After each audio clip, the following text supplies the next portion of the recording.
Does an ancient Roman grammarian hold the key to modern feminist complaints? That's my subject on today's Fiamengo File.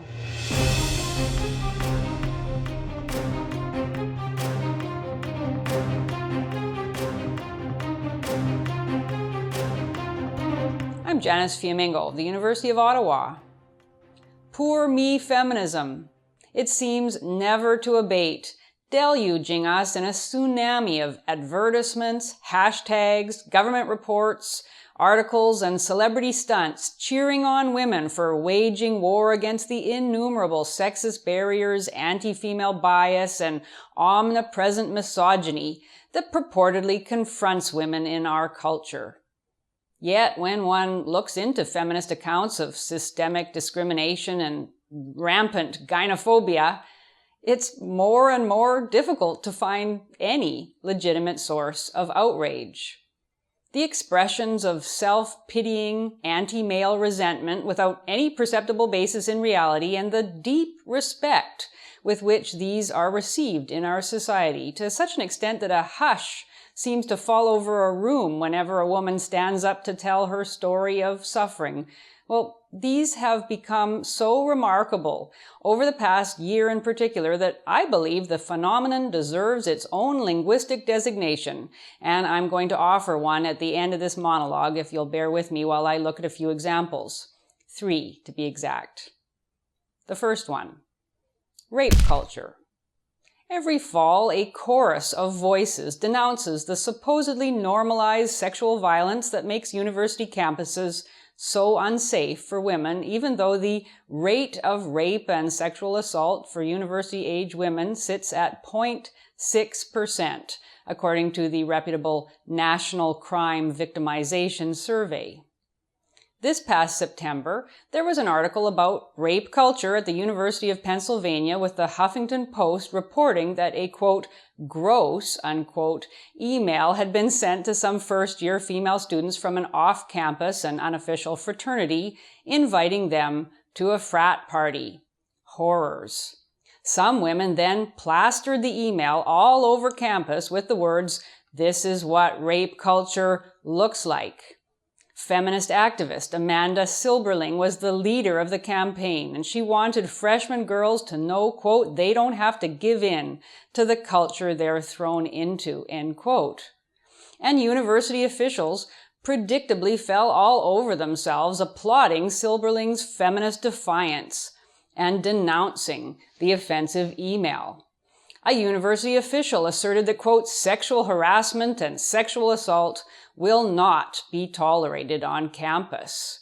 The university's intrafraternity council president said, quote, we categorically denounce the behavior this email so brazenly perpetuates, end quote. Word of the anti-rape culture campaign even reached Pennsylvania Governor Tom Wolf and Senator Bob Casey, both of whom expressed their strong support for the feminist students and their abhorrence of rape culture. By the way, what did the email say, you might be wondering? Did it suggest that women deserve to be raped or that rape doesn't really do any harm? Well, not exactly. Here's what the email is reported to have said, as quoted in the Huffington Post. Quote, may we have your attention, please? We're looking for the fun ones and say F off to a tease. Wednesday nights will get you going with bankers flowing all night. Tonight is your first showing, so please wear something tight. End quote.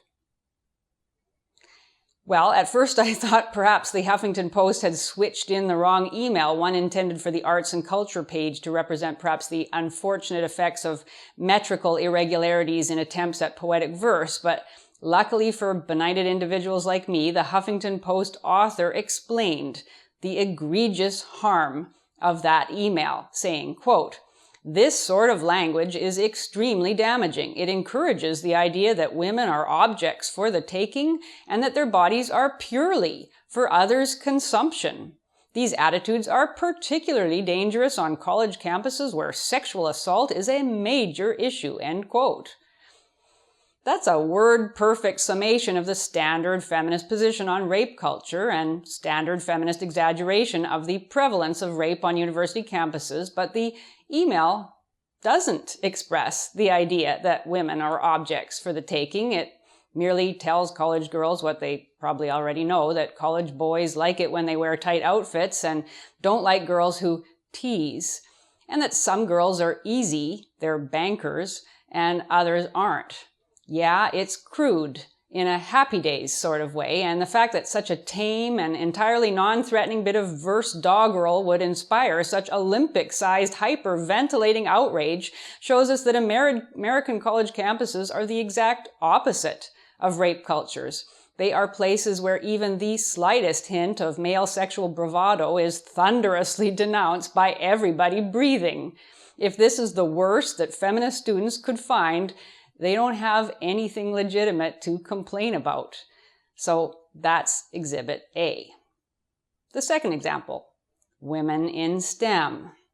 Recently, I read an article published as a guest blog in the journal Scientific American, serious journal, called "One More Barrier Faced by Women in Science." This issue is, of course, one of the most popular subjects of feminist grievance nowadays, the supposed bias facing female scientists, even though a recent Cornell University study has shown that women are twice as likely as equally qualified men to be hired for academic positions in STEM. But for this author who researches climate change in the Arctic, no inconvenience is too small to figure as part of a vast patriarchal design to exclude women. She essentially admits as much when she tells us at the beginning of the article that, quote, gender barriers in science don't always take an obvious form, and they get especially perilous in below zero temperatures. Bit of a non sequitur there. She goes on, some of these barriers involve individuals' malice or misogyny, but there is another set of barriers that simply result from being a woman in a male-dominated field, end quote.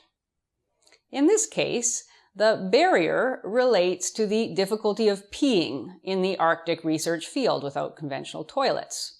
Now, where the sexist discrimination comes in has to do with the fact that most overalls or bibs worn by the researchers are designed for men. Well, actually, there are a few designed for women, but apparently they're more expensive. And this strikes our writer as a patriarchal capitalist conspiracy par excellence to deny her biological reality, as she informs us with the zeal of a 5-year-old who has just had her first session playing doctor. She tells us, quote, unfortunately, most bibs are designed with a fly, which is useless when my urinary tract doesn't end in a conveniently directable hose, end quote. Well, Freud would have had a field day with that, but never mind. I suppose suggesting that this woman might have remade the overalls to accommodate her anatomy or might have spent a bit of money to take them to a professional seamstress, well, I guess that would be denying her lived experience of oppression. Incidentally, the British novelist Ian McEwan, in his hilarious novel Solar, makes the case that peeing in the Arctic isn't that easy for men either, as a freezing hose, so-called, can cause prodigious discomfort. Nonetheless, the author describes her peeing troubles in elaborate detail and feels deeply, deeply sorry for herself. I'm just glad we were spared the problems associated with number 2. If this had been a humorous article telling about the unexpected difficulties encountered by an intrepid scientist studying permafrost, it would have been great, but our author didn't bring her funny bone on her research trip, and one gets the sense reading her article that she's far more interested in feminist grievance politics than in actual science. So that's exhibit number 2. One last example, male privilege, where you'd least expect it. An article from the Wesleyan Recorder by a female college student complains about her experience in seminars where she has discovered in typical feminist manner that a gendered disparity exists between the verbal contributions of men and women. According to this girl, men speak more than women in the university classroom, and she's outraged about that. This story is really something. At least in the former examples, trivial as they were, something could be pointed to as a tangible irritation. There were pants made for men or a crude email. But in this case, there's nothing whatsoever. There are young women, supposedly equally capable and intelligent, choosing not to speak when they could. And there are young men, their numbers plummeting on university campuses all across the Western world, yet still speaking in class. Is there any evidence that the men are actually preventing the women from speaking? No, of course not. According to the author, there is some evidence that, quote, instructors at virtually every grade level have been found more likely to call on boys, more likely to tolerate interruptions coming from boys, more likely to address boys by name, and more likely to give long, thoughtful responses to boys' questions and comments, end quote. We're to understand that this tendency creates in girls diffidence and self-doubt. Well, this is very, very hard to take seriously. Because if it were the case that instructors have an unconscious bias against girls, as this author asserts, would that not also translate to a general tendency to work against girls' academic success, resulting in lower grades given to girls, fewer scholarships created and given exclusively to girls, less public encouragement of girls, and so on, when in fact, of course, the exact opposite is the case? I suspect it's quite possible that teachers spend more time answering boys' questions, if it's really true that they do, because, well, perhaps boys' questions and contributions inspire more substantial answers. It's impossible to know how to interpret the data, if it's even reliable data, and in any case, the situation of young women today who are clearly outpacing young men at every academic level, going to university in greater numbers, graduating from university in greater numbers, and so on, it hardly supports the contention that female students are the unwanted sex. But self-pity always finds a way. I could go on ad infinitum. I've come to believe that this phenomenon of complaining about extremely minor or non-existent sexism and deploying masses of government money and media space to publicize it should be understood as a type of logical fallacy, springing from a mental derangement that is unfortunately as widespread as it is difficult to diagnose or treat, which I've speculated about in past videos. Suffice it to say here, the illness manifests in bizarre arguments about male privilege and female disadvantage, in which the speaker's premise is identical to her conclusion, and both premise and conclusion are excluded from any reasonable consideration through the self-canceling illogic of the argument. If we really lived in a rape culture, a ridiculous stunt over a bit of crude verse would not elicit the applause of the state's governor. If women were really excluded from STEM, a humorless complaint about female urination would not be featured in Scientific American. And if young men were really favored over young women at college, pathetic grousing about the other sex contributing more wouldn't be given respectful attention in a university publication. The fact that the complaints are so inconsequential and that the complainants seem incapable of perceiving their inconsequentiality proves the opposite of what the complaints allege. These are all privileged, not oppressed young women thinking their tiny inconveniences worthy of outrage. In the interest of precision, I believe we should name what we're witnessing as a form of logical fallacy called the excludendum a priori, or fallacy excludendum for short, giving it the appropriate Latin designation. Now, if I'm remembering correctly, the term was first formulated by the ancient Roman grammarian Hadrianus, who lived in the Roman city of Caserta in the 3rd century AD. He wrote an extensive treatise on this subject that, unfortunately, has come down to us only through the accounts of his contemporaries. Copies of the treatise are thought to have been deliberately destroyed by the wives of Roman leaders of the time. Hadrianus was born into a wealthy aristocratic family, but he isolated himself from his 3 constantly complaining, pampered sisters, eventually spending all of his days writing on a tablet in a remote cave, lacking all conveniences, a situation that he initially bore with uncomplaining stoicism.